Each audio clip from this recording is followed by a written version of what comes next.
I don't know if it's the do-it-yourself craze getting to you, but you want to hunt crocodiles for some reason. Do you need the leather for something? Whatever your reasons, I'm here to help you out. I'm not going to let you do a face-off without giving you some idea of what to do. Choose a ranged weapon, and you're out for the hunt. Also, pick a technique. Alright though, let's go through this list first. Get a guide. First and foremost, get a guide. There are paid hunting tours you can book online. They're way more knowledgeable than you and me combined, and mine's more like the basic stuff you can research on the internet. Them though, they have first-hand experience. So if you want to make sure you get a trophy that is actually managing to hunt a croc and be safe at the same time, be in the company of one of these guys.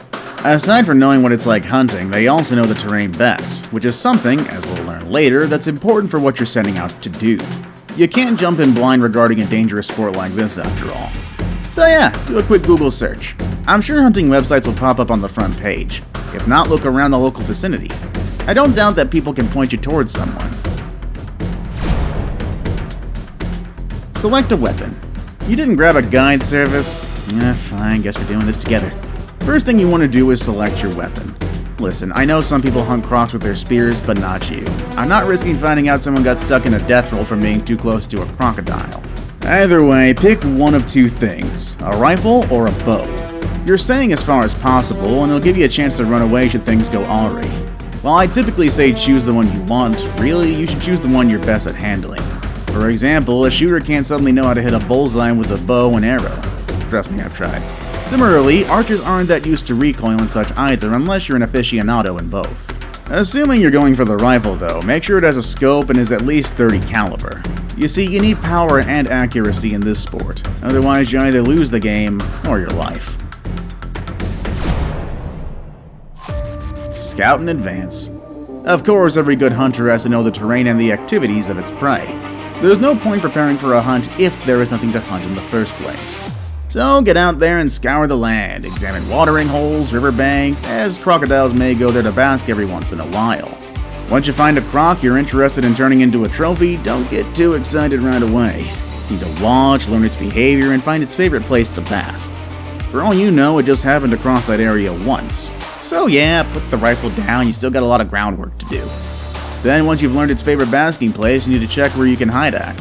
We'll talk more about this later, especially since there are different ways to go about it from this point forward, but you need to pick a spot that's within the range of the crocodile's basking area. Prepare the blind. This is preparation for one of the techniques I mentioned earlier and is the method I prefer you choose. Why? It just seems safer to me that way. More about it down in this video, but for now let's focus on this. According to expert hunters, ideally, the blind should be about 50 to 75 yards away from the crocodile area.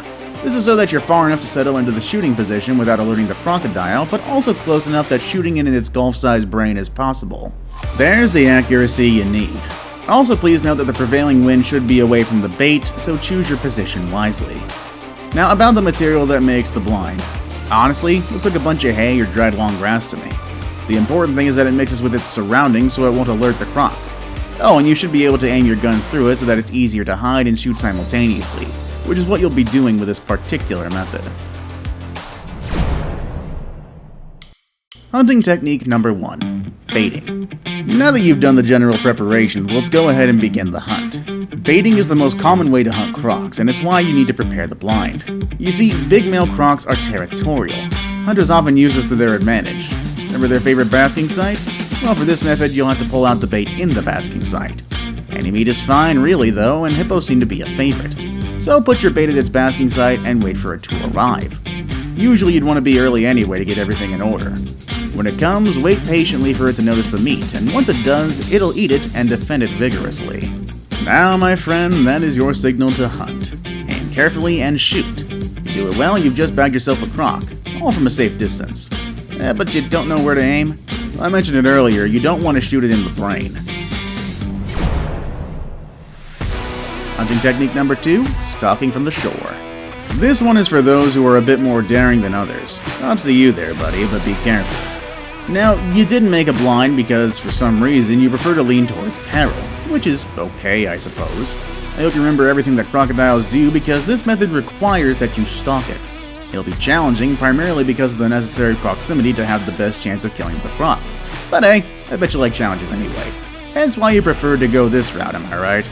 Either way, just be careful because even if it looks like it's lazing around, it's aware of its surroundings. One wrong move and it may be able to detect you right away, blowing your chance. Just remember, as you're following that croc, follow it between 50 to 200 yards, which is considered a good shooting range. If you think you're a great shot, then awesome. Snipe that thing while you're far from it. In reality though, in this field, the closer you are to it, the better. I mean, the bullet will make much more impact that way at least. Hunting technique number 3, Makoro. You know how I said the last method was for more daring people? Well, this section is for the absolute daredevils. You know, people who don't wait around for their prey, and instead of waiting for it, they're gonna hop on a boat and go to the croc themselves. Oh boy. I hope you guys understand the risk this entails. That sort of thing can capsize your boat easily. Dozens of people died this way, and I do admit plenty more were killed by not being careful during stalking. Still, this is highly dangerous, and you might become the hunted rather than the hunter. I wouldn't stop you if you understand that and wish to continue, simply be safe. This method isn't much different from the last. The only difference is that you won't bother with being stealthy. You're going in croc-infested water of your own accord. Once you're at the area you know your prize is at, prepare your rifle. As soon as you believe you have a good shot at it, shoot. I wouldn't bother waiting around, as you may give it time to retaliate that way. Now it's time for the day's best pick.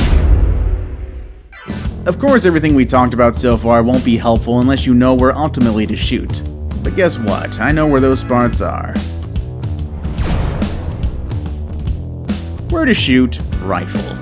I promised you I'd talk about it, so here you go. According to experts, the best thing to shoot is the crocodile's brain or spinal column when using a rifle. These are the only 2 shots effective at anchoring this overgrown lizard.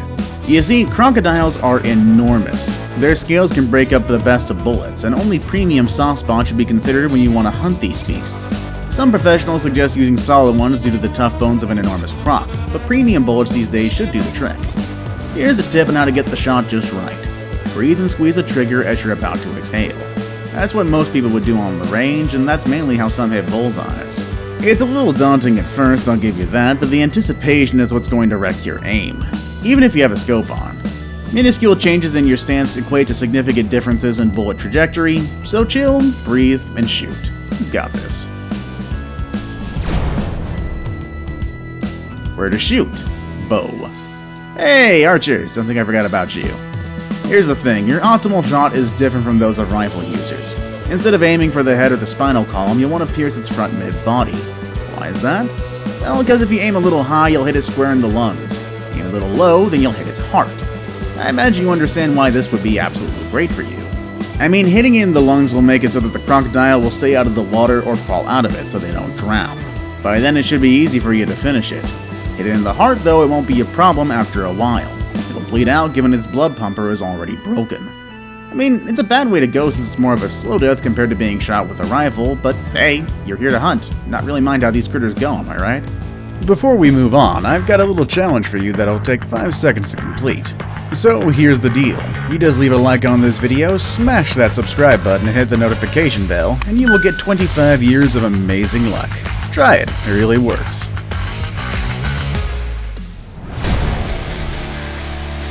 Run away. Congratulations for reaching it this far. Honestly, the first 9 things were all you needed to know about hunting crocs. This section is for those unfortunate enough to have missed their shots and whose crocs, instead of escaping with their lives, decided to return the favor. Listen, if it's after you, run away as fast as you can in a straight line. Those things are fast, and they're not arrows that you can escape just by running zigzag. They may have golf-sized brains, but they know how to follow their prey. So run like the wind and take off your equipment. At this point, you should be more worried about your own life than how much you lose by leaving items behind. You can always just repurchase a new rifle or shoes, but you can't just order a new arm or leg that works just as well as your current one. Prioritize yourself over your items and you can always get new ones down the line. The biggest lesson to take from all this, though, the crocodile hunter is going to be so disappointed in you. See you all next time.